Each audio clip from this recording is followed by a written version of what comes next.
Olá, irmãos, graça e paz de Cristo a todos. Estou falando aqui sobre assuntos escatológicos, sobre a volta de Jesus, que é um assunto, irmãos, que devia ser visto por toda a igreja, por cada cristão, como um assunto importantíssimo. Alguns falam, não importa se Jesus vem antes da grande tribulação ou se ele vem depois. Eu não vou perder minha salvação por isso. Eu concordo.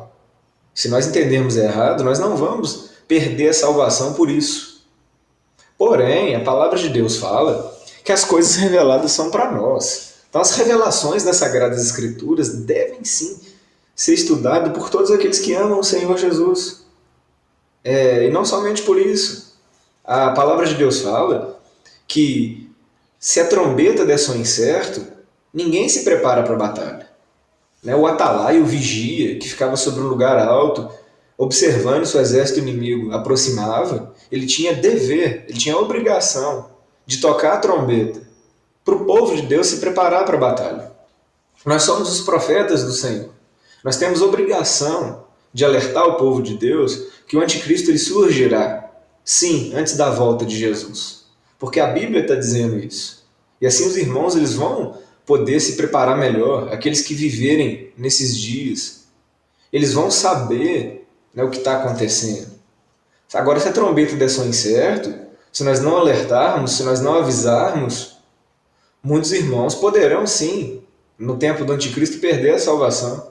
Muitos poderão se confundir, aceitar a marca da besta, achando que ainda não é.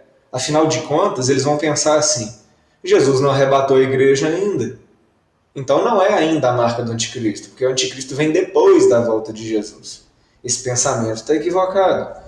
E se nós anunciarmos o que realmente as Sagradas Escrituras dizem, nós vamos estar alertando, preparando a igreja para o tempo da volta de Jesus, que é depois do surgimento do homem do pecado, depois da grande tribulação. Jesus fala disso em Mateus 24. Apocalipse deixa bem claro essa situação. Os profetas falam a respeito desta situação. O apóstolo Paulo fala a respeito desta situação. O problema, irmãos, é que uma doutrina, a doutrina pré-tribulacionista, muitos aprendem essa doutrina desde o começo e nem percebem que estão no engano. Não estou dizendo que esses irmãos não são sinceros, não são cristãos genuínos. Claro que são, eu já criei assim. Muitas pessoas que eu conheço creem dessa forma, são pessoas de Deus, são pessoas que não vão perder a salvação. Mas olha, a verdade, irmãos, a verdade de Deus, ela abre os nossos olhos para tudo aquilo que eu tenho falado aqui, nessa introdução.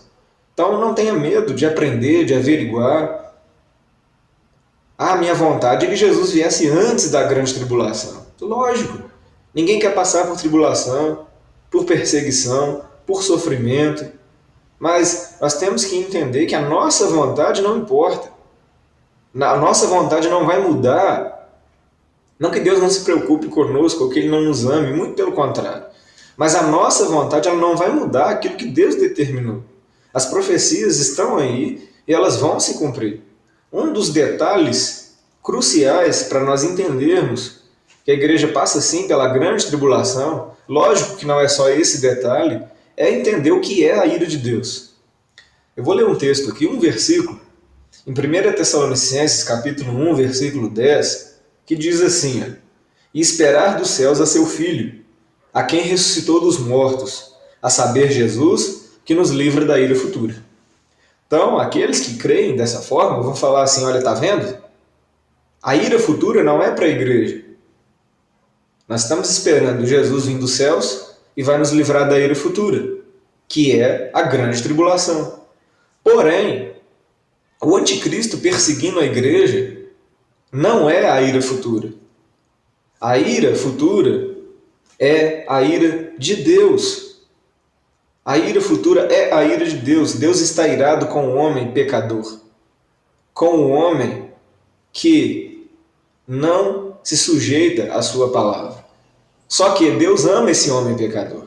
E Ele mandou seu Filho, para que todo aquele que nele crê tenha a vida eterna. E você já conhece isso. Aí você me pergunta o que tem a ver. João capítulo 3, versículo 36, marca nos seus estudos, olha esse versículo.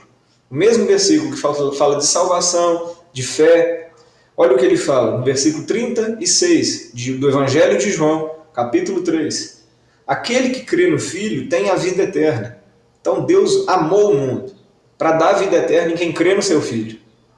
Mas aquele que não crê no Filho não verá a vida, mas a ira de Deus sobre ele permanece.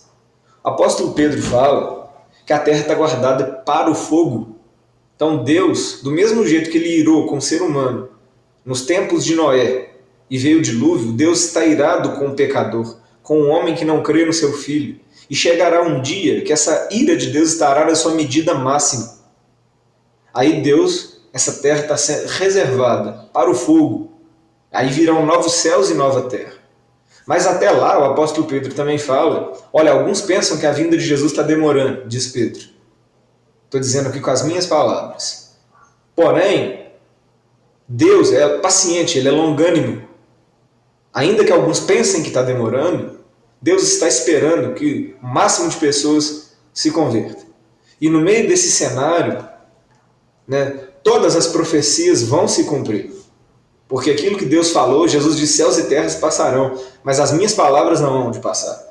Então o que Deus falou pelos seus profetas vai se cumprir. Inclusive o surgimento do anticristo, do homem do pecado.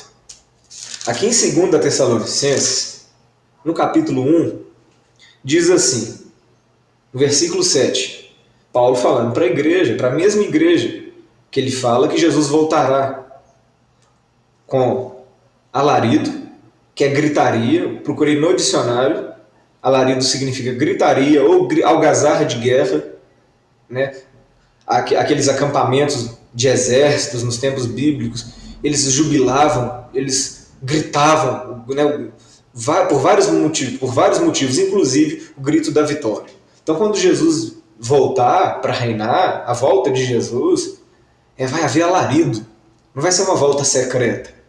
Vai haver alarido no céu.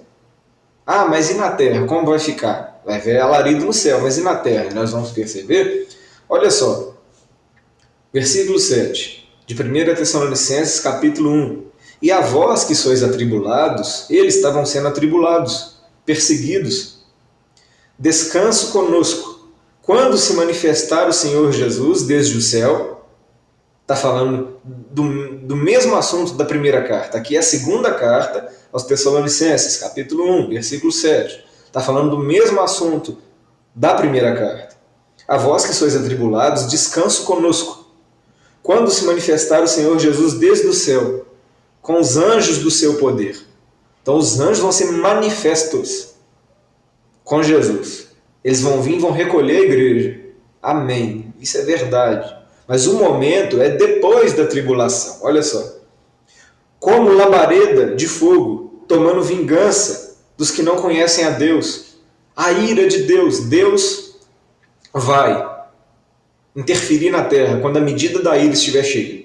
E a medida da ira vai estar cheia quando um homem, guiado por Satanás, operando com a eficácia de Satanás, se levantar contra tudo que se chama Deus, inclusive contra o Deus verdadeiro, nosso Senhor Jesus, e perseguir a sua igreja, e matar alguns, não vão ser todos. No próximo vídeo eu vou falar sobre esse assunto. Num próximo vídeo, não precisa ser no próximo vídeo. Mas nesses estudos eu vou falar desse assunto, e é tremendo.